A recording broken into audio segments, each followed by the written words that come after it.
আসসালামু আলাইকুম আমার ইউটিউব ফ্যামিলি, কি অবস্থা সবার, কেমন আছেন? আই হোপ আপনারা সবাই ভালো আছেন। আমি আমার পরিবারের সবাই আলহামদুলিল্লাহ ভালো আছি। তো দেখতে দেখতে রোজার তৃতীয় দিন আলহামদুলিল্লাহ। তো এই তৃতীয় দিনে চিন্তা করলাম যে আপনাদের সাথে একটা ব্লগ আপনাদের সাথে শেয়ার করব ইনশাল্লাহ। তো আজকে আমি বাহির হয়েছিলাম একটু ফ্রুটস কেনার জন্য বাচ্চাদের জন্য।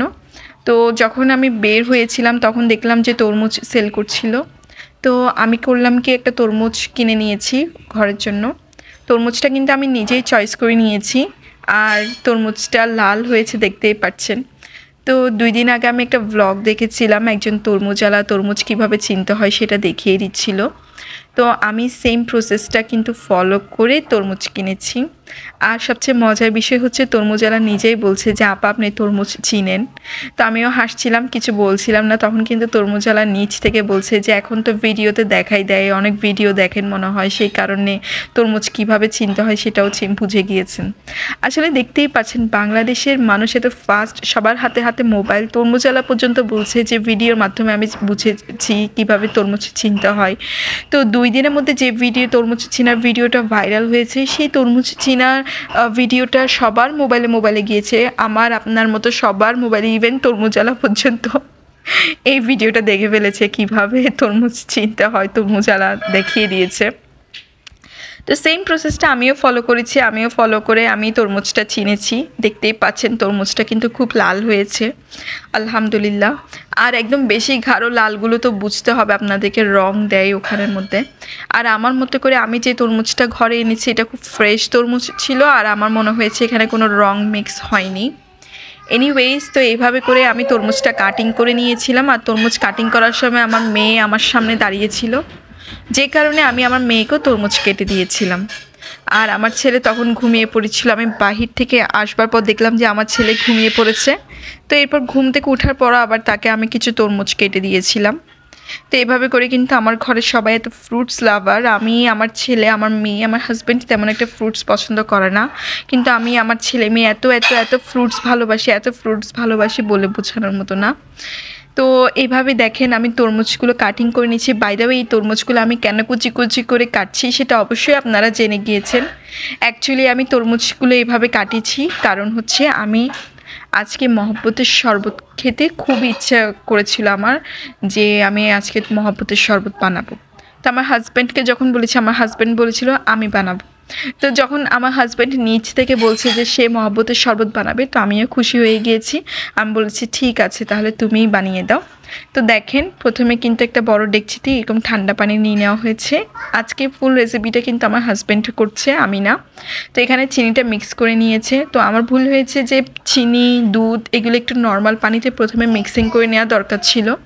এরকম ডিরেক্ট ঠান্ডা পানির মধ্যে যখন চিনিটা দিয়েছি, চিনিটা গুলতে খুব কষ্ট হয়েছে, অনেক লেট টাইম নিয়েছে, অনেক দেরিতে চিনিটা কিন্তু পানির সাথে মিক্স হয়েছে।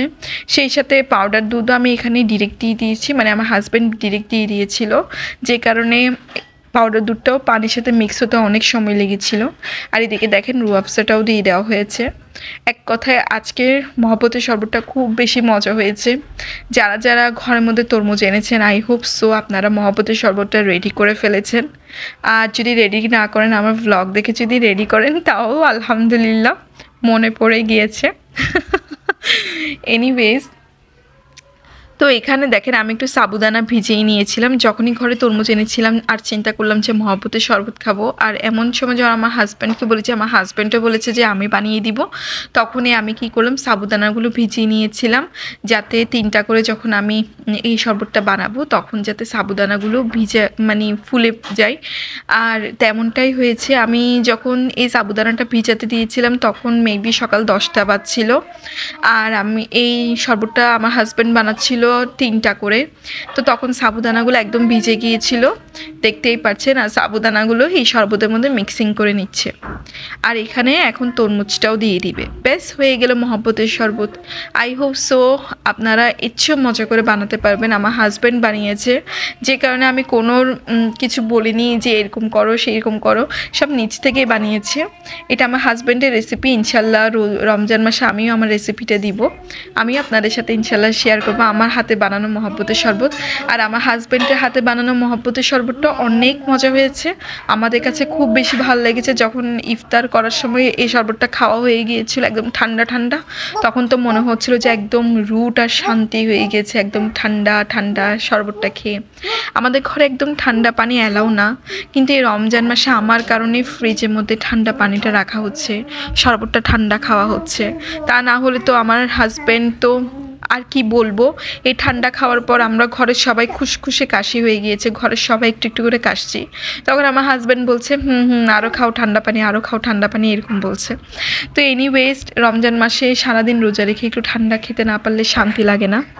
আর দুধ চিরাটাও বানানো হয়েছিল ইফতারে, তখনও কিন্তু ঠান্ডা ঠান্ডাই খাওয়া হয়েছিল। আচ্ছা দেখেন, আমার হাজব্যান্ড কিন্তু সার্ভ করে দিয়েছে শরবতটা, দেখতে অনেক সুন্দর লাগছে। একটা আমার হাজব্যান্ড, আর মাঝখানেরটা হচ্ছে আমার ছেলের, যেটা আমার ছেলে এই গ্লাসটা পছন্দ করে, মাঝখানে তোড়ালা গ্লাসটা, যে কারণে ওর জন্য এটাতেই বাড়া হয়েছে।